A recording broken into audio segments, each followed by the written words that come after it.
Joining us now to discuss, Treasury Secretary Janet Yellen. Secretary Yellen, good to see you. Thanks so much for joining us. We have a lot to get to, but first, you just heard Speaker Pelosi. She floated some new ways to pay for this bill, such as a wealth tax, because it does appear that the plans to raise the corporate tax rate and raising the tax rate for top wage earners are out. With those off the table, can you still guarantee that this bill is going to be paid for? As the speaker noted, we have a variety of different ways to raise revenue, and all in all, it should be relatively straightforward to raise the revenue necessary to pay for this bill. The final package, exactly what's in and out, hasn't been decided. That's being negotiated now. Do you think that a wealth tax will be part of it, and can you explain what that would look like?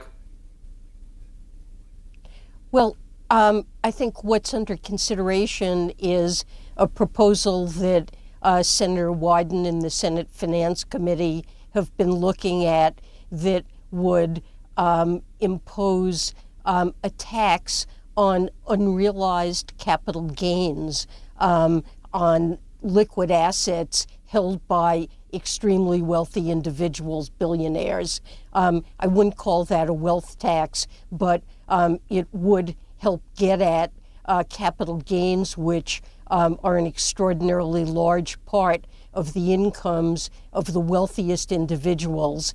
And right now, escape taxation until they're realized, and often they're unrealized and at death, benefit from so-called step-up of basis. So it's not a wealth tax, but a tax on unrealized capital gains of exceptionally wealthy individuals. The Biden administration is trying to reach this deal to spend about another $2 trillion. That makes a total of an extraordinary $5 trillion in spending this year. Inflation, of course, is growing at its fastest pace in 30 years.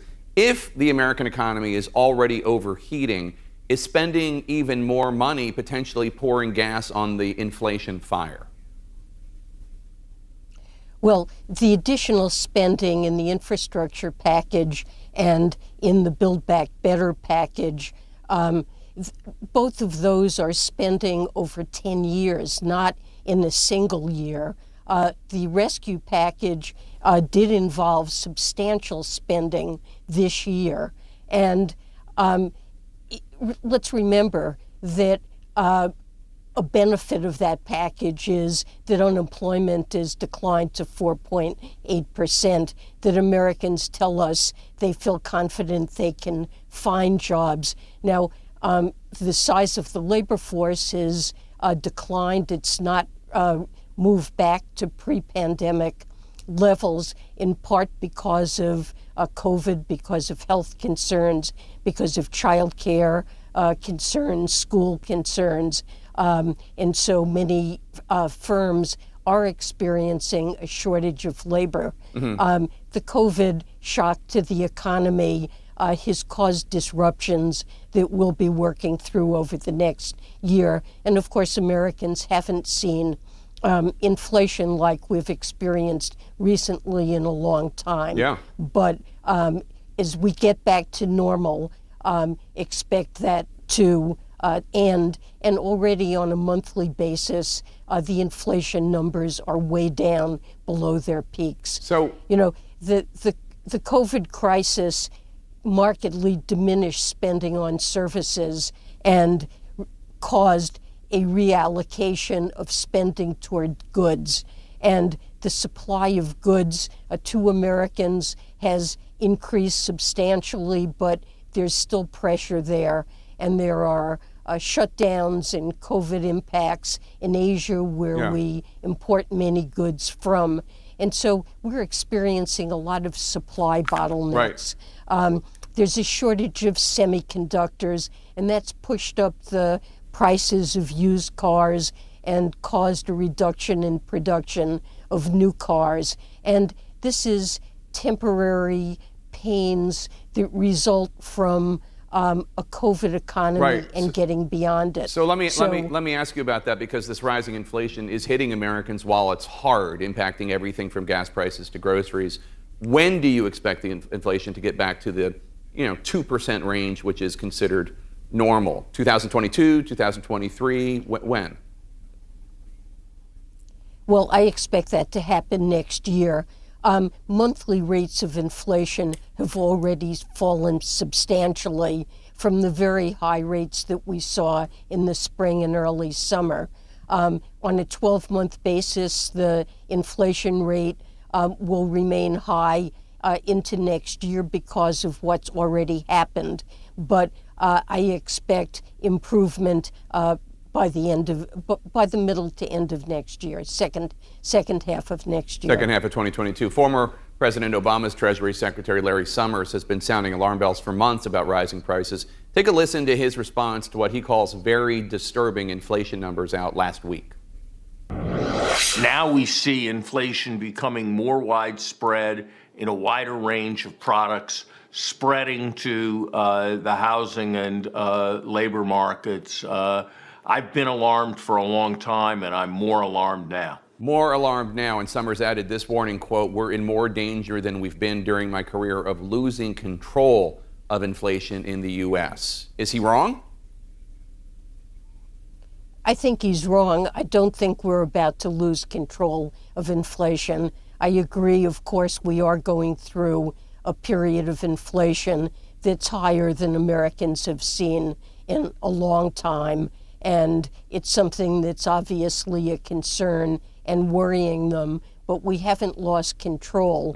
And as we make further progress on the pandemic, I expect these bottlenecks to subside. Americans will return to the labor force as conditions improve. And remember, the spending that we did that partially has caused this high demand for goods, it's been very important in making sure that the pandemic hasn't had a scarring effect on American workers. It's given them enough income and support to get through this while still being able to put food on their tables and keep roofs over their heads. Right. And when you don't hear people talking about, I'm worried about being able to get a job, remember that's a very good impact that the rescue package has had.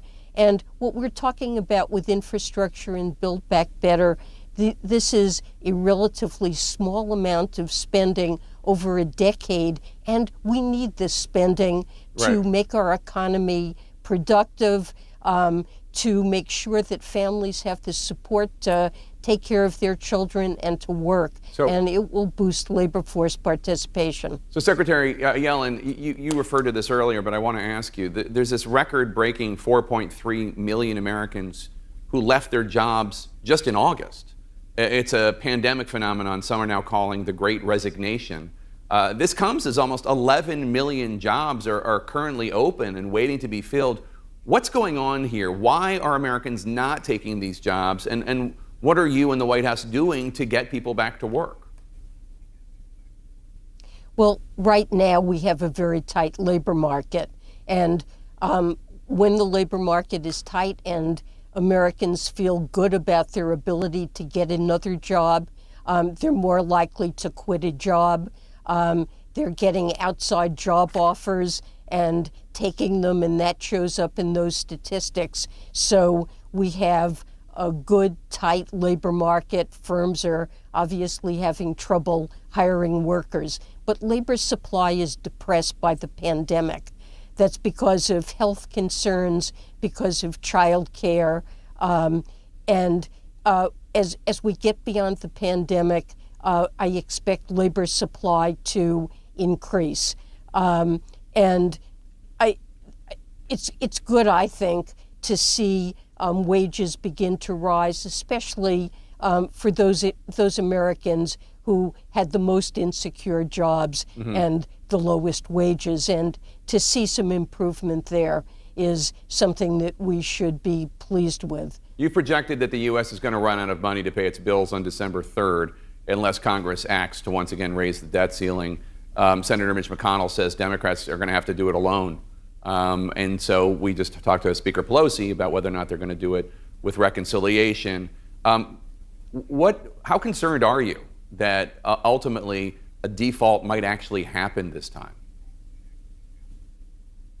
Well, I consider it utterly essential that the debt ceiling be raised. It's simply inconceivable that America should prove itself unwilling to pay the bills it's already incurred. And let's be clear, the debt ceiling is not about future spending or tax policy on which members of Congress may disagree. It is about paying the bills that result from past decisions of Congress about spending and taxation. It would be utterly catastrophic, something that has not ever happened in the history of America. Our assets, our treasuries are regarded as the safest assets on the planet because America can be counted on, always has, to pay its bills. I personally believe this is a responsibility that Republicans and Democrats should share, that it's something that both parties should do together. It's a housekeeping matter, doing what's necessary to pay our bills. I have confidence it will get done, but I will leave it to the Speaker and to Leader Schumer to figure out what the best way is forward on that. Lastly, Madam Secretary, I asked Senator Elizabeth Warren a few days ago about why she opposes re-nominating Fed Chair Jerome Powell. She calls him a dangerous man. Take a listen. If he reappoints Powell, will you fight it? Will you filibuster it? Will you stop it? I will oppose it, and I'll use the tools I've got. I don't want to make another 5-year bet on someone whose entire attitude is that he is not going to work to rein in the giant financial institutions. Bloomberg reports that you privately support renominating Fed Chair Jerome Powell for another term. Is that true? Do you support the renomination of Jerome Powell? Well, I'm not going to talk about the advice that I'm giving to the president. It's up to him to decide what's best. But I would say that during his term and during my term and Bernanke's term, regulation of financial institutions has been markedly strengthened. It's important to note that when the pandemic struck, although there were huge stresses in financial markets, that the core of our financial system did very well because of the improvements in capital, liquidity, risk management, stress testing, and those improvements have stayed in place during the Powell regime. All right, Secretary Janet Yellen, thank you so much for your time today. We appreciate it. Thanks for having me.